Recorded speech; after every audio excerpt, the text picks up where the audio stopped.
ஒரு அழகான தாடி இல்லாதனால தான் நம்ம பசங்க வந்து ரொம்ப ஃபீல் பண்ணுறாங்க. ஆனால் எல்லாருக்குமே ஜெனட்டிக்காகவே நல்ல தாடியெல்லாம் இருக்காது. அதை நம்ம தான் உருவாக்கணும். நம்ம ஹேர் ஸ்டைல் எப்படிலாம் ஸ்டைல் பண்ணுறோம் அந்த மாதிரி நம்ம தாடியும் ஸ்டைல் பண்ணோம் அப்படின்னு நம்ம பார்பர்கிட்ட சொல்லும்போது கிடைக்கிற சந்தோஷம் அது பசங்களுக்கு தான் தெரியும். நீங்கள் மினாக்சிடில் வாங்கி கரெக்டான வழியில் தான் யூஸ் பண்ணுறீங்களா? மினாக்சிடில் எப்படி யூஸ் பண்ணுறது அதை பற்றி தான் இந்த வீடியோவில் சொல்ல போகிறேன். ஏன்னா நிறைய பேர் இது வாங்கி வச்சுட்டு எப்படி யூஸ் பண்ணுறது இல்லாட்டி தப்பான ஸ்டைலில் யூஸ் பண்ணிட்டுருக்காங்க. ஈஸியாக இது யூஸ் பண்ணலாம். அப்போ அந்த வீடியோ தான் இது. என்னோட பேர் பிரசாந்த். இந்த சேனலில் வந்து செல்ஃப் கேர், ஃபேஷன், ஃபிட்னஸ் இதை பற்றி என்னோடய எக்ஸ்பீரியன்ஸ் அதுக்கப்புறம் நம்ம புதுசாக எக்ஸ்ப்ளோர் பண்ணிகிட்ருக்கோம். இந்த மாதிரி வீடியோஸ் பார்க்குறதுக்கு என்னோடய சேனலை வந்து சப்ஸ்கிரைப் பண்ணுங்கள். நீங்கள் சப்ஸ்கிரைப் பண்ணால் தான் எனக்கு ரொம்ப மோட்டிவேஷனாக இருக்கும். மினாக்சிடில் தாடிக்கு எப்படி யூஸ் பண்ணுறது அதை பற்றி தான் இந்த வீடியோ. தாடிக்கு வந்து மினாக்சிடில் யூஸ் பண்ணும்போது 5% தான் யூஸ் பண்ணோம். நான் வந்து ரொம்ப வருஷமாகவே 5% தான் யூஸ் பண்ணிகிட்ருக்கேன். இப்போவும் நான் மினாக்சிடில் யூஸ் பண்ணிட்டு தான் இருக்கேன். வாரத்தில் 2 நாள். இது வந்து ரொம்ப ஹெல்ப் பண்ணும் தாடியை வந்து ரொம்ப திக்னஸாக வச்சுக்கிறது, தாடிக்கு வந்து ஓலியம் கொடுக்கறதுக்கும். அப்போ இதை எப்படி யூஸ் பண்ணுறேன் அதை பற்றி தான் இந்த வீடியோவில் சொல்ல போகிறேன். ஏன்னா சிலவங்களுக்கு வந்து இதை எப்படி யூஸ் பண்ணுறது அப்படின்னு தெரியாது. அப்போது இது ஈஸியாக நம்ம யூஸ் பண்ணலாம். ஃபஸ்ட்டு ஸ்டெப் என்னென்னா, நல்லா தண்ணியில் ஃபேஸ் வந்து வாஷ் பண்ணணும். ஃபேஸ் வந்து எப்பயுமே கொஞ்சம் வேர்வை, வெளியே போயிட்டு வந்தால் பொடியெல்லாம் இருக்கும். இதை எல்லாத்தையுமே நல்லா வாஷ் பண்ணணும். வாஷ் பண்ணதுக்கப்புறம் லைட்டாக தொடச்சிட்டு அதுக்கப்புறம் இதை எடுத்து நம்ம யூஸ் பண்ணலாம். இது ரொம்ப ஈஸி தான் யூஸ் பண்ணுறதுக்கு. ஸ்டெப் 2, இதை வந்து நம்ம ஓப்பன் பண்ணிவிட்டு இது தேவையான அளவு எடுத்துக்கலாம். என்கிட்ட வந்து ஒரு இப்படி அமுக்கிற மாதிரி ஒன்று இருந்துச்சு. என்கிட்ட அது மிஸ் ஆகிடுச்சு, எங்கே போயிடுச்சுன்னு எனக்கு தெரியலை. அப்புறம் அதில் ஒரு அளவு எடுத்து இப்போ எடுத்து அது இருந்தால் ஈஸியாக ஒரு 2 அமுக்குனா போதும். எடுத்து இப்படி கையில் ஊற்றிடுவேன். ஊற்றிட்டு அதுக்கப்புறம் அப்படி தேய்ச்சிடுவேன்.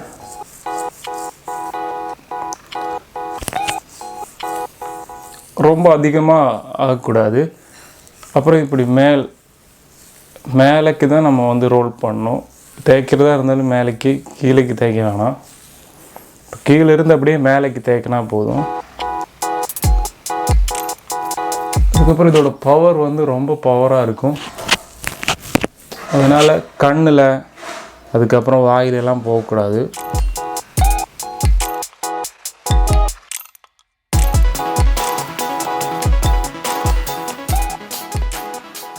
அப்புறம் மீசை மேலே தேய்க்கும் போது லைட்டாக தான் எடுக்கணும்.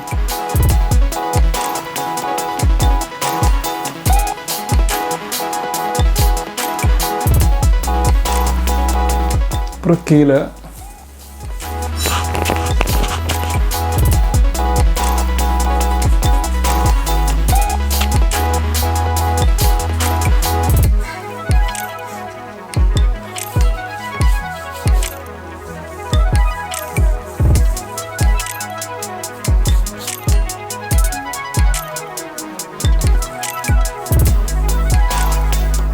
கையில் கொஞ்சம் இருக்குது, அதை மட்டும் இங்கே தேய்ச்சிக்கிறேன். அவ்வளோதான். அதை விட்டுட்டு நம்ம ரொம்ப வந்து இப்படி சோப், ஃபேஸ் வாஷ்லாம் யூஸ் பண்ணுற மாதிரி யூஸ் பண்ணக்கூடாது. அதுக்கப்புறம் மீசையில் தேய்க்கும்போது வாயில் போகக்கூடாது.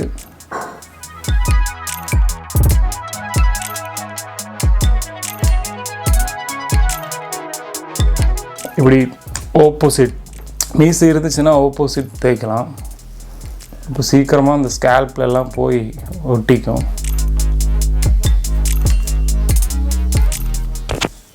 அவ்வளோதான். தேய்ச்சி விட்டதுக்கப்புறம் கையை நல்லா வாஷ் பண்ணணும். ஏன்னா இந்த கையில் வந்து ஆயிடுச்சுன்னா நம்ம வந்து சாப்பிடும்போது இல்லாட்டி ஏதாவது ஸ்நாக்ஸ் சாப்பிடும்போது அப்படியே வயிற்றுக்குள்ளே போயிடும். அதுவும் ஒரு பிரச்சனை தான். இது வந்து ஒரு கெமிக்கல் சொல்யூஷன். அப்புறம் அது பார்த்து கேர்ஃபுல்லாக யூஸ் பண்ணணும். ஹாஸ்பிட்டலுக்கெல்லாம் போகும்போது நர்ஸ் எல்லாம் யூஸ் பண்ணுற பார்த்துருக்கீங்களா? அவங்க கை எப்பயுமே வாஷ் பண்ணுவாங்க, அது எடுக்கிறதுக்கு முன்னாடி வாஷ் பண்ணுவாங்க, அந்த மாதிரி. இது வந்து மீசையில் தேய்க்கும் போது ஒரு பெரிய பிரச்சனை என்னென்னா, நம்ம வந்து லிப்பில் அப்படியே இறங்கிட்டே இருக்கும். இதை வந்து இல்லாமல் இருக்கிறதுக்கு ஒரு பெரிய வழி என்னென்னா, நம்ம வாஷ் பண்ணணும். நான் வந்து ஒரு 2 தடவை 3 தடவை வாஷ் பண்ணுவேன். ஏன்னா நான் எப்போயாவது ஒரு ஸ்நாக்ஸ் எதாவது சாப்பிட்டுட்டு இருப்பேன். அது ஹெல்த்தியாக இருக்கும். அந்த ஸ்நாக்ஸ், நட்ஸ் அந்த மாதிரி, இல்லாட்டி ஒரு பழம் இந்த மாதிரி சாப்பிடும்போது நம்ம மினாக்சிடில் தேய்ச்சோன்னா அப்படியே இறங்கும். அந்த லிக்விட் வந்து லிப்புக்கு மேலே இறங்கும். அப்போ அது வாஷ் பண்ணும். 2-3 தாட்டி வாஷ் பண்ணுங்கள். அதுக்கப்புறம் கை நான் சொன்ன மாதிரி வாஷ் பண்ணதுக்கப்புறம் எந்த விஷயத்தையாக இருந்தாலும் பண்ணுங்கள். இப்போ நம்ம ஒரு ஃபோன் டச் பண்ணுறது கூட கை வாஷ் பண்ணி டச் பண்ணுறது ரொம்ப நல்லது. அப்போது இதை மறக்காமல் பண்ணுங்கள். இது இப்போது மைக் மாட்டல, அதனால தான் இப்போ வாய்ஸ் இப்படி இருக்குது.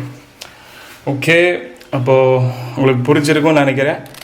இது தேய்ச்சதுக்கப்புறம் நமக்கு வந்து எதுவும் அடிபட்டிருக்கு இல்லாட்டி கேரளான இடத்துல வந்து நம்ம மருந்து தேய்க்கும் போது ஒரு எரிச்சல் இருக்குல்ல, அந்த மாதிரி லைட்டாக எரிச்சல் இருக்கும் ஃபஸ்ட் டைம் யூஸ் பண்ணுறவங்களுக்கு.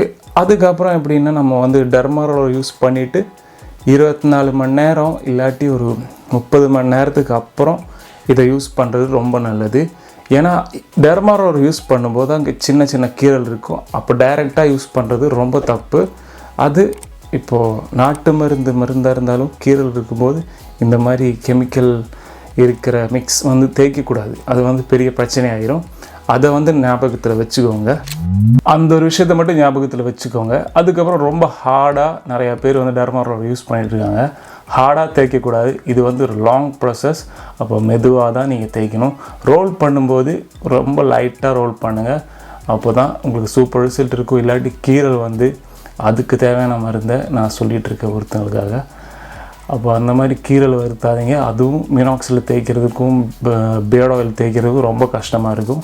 நம்ம ஊரில் வந்து ரொம்ப வெயிலாக இருக்குது. அப்போ வெயில் இருக்கிற இப்போ ஜன்னல்லேருந்து ரொம்ப வெயில் வருது, அந்த இடத்துலலாம் இது கொண்டு வந்து வைக்காதீங்க. எப்போவுமே ஒரு வெயில் படாத இடத்துல கொண்டு வைக்கிங்க.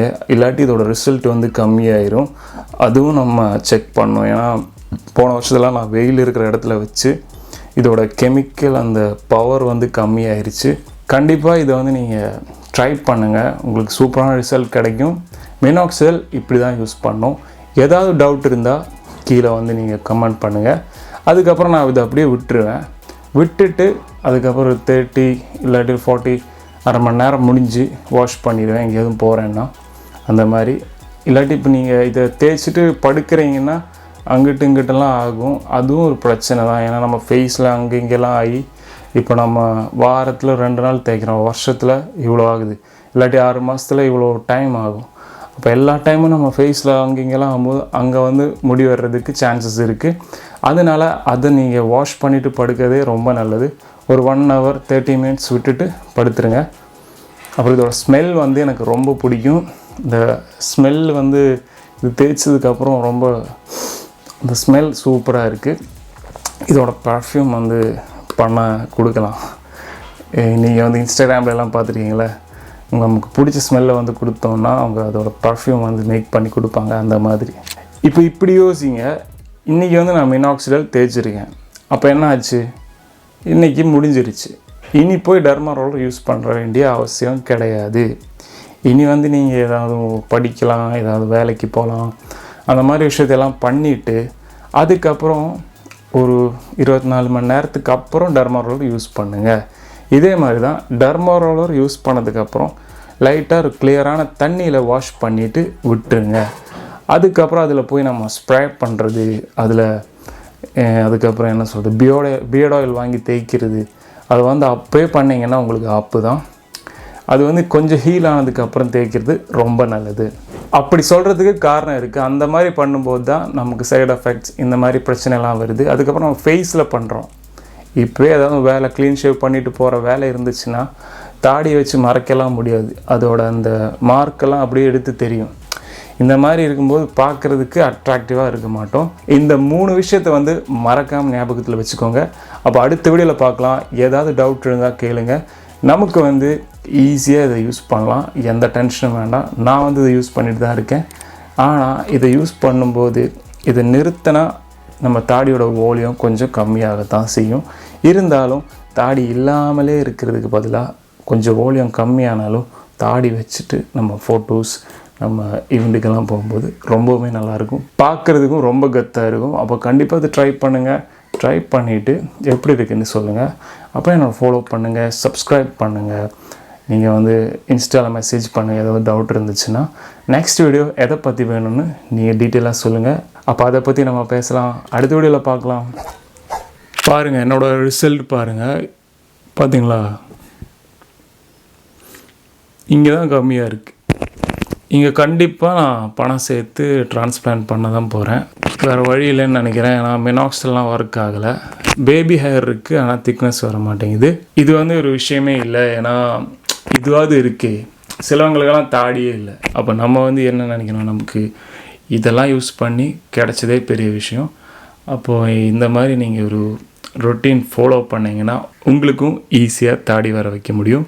அப்போ என்னோடய வீடியோஸ் அண்ட் டிப்ஸ் பார்க்குறதுக்கு சேனலை சப்ஸ்கிரைப் பண்ணுங்கள், என்னை சப்போர்ட் பண்ணுங்கள் ப்ளீஸ்.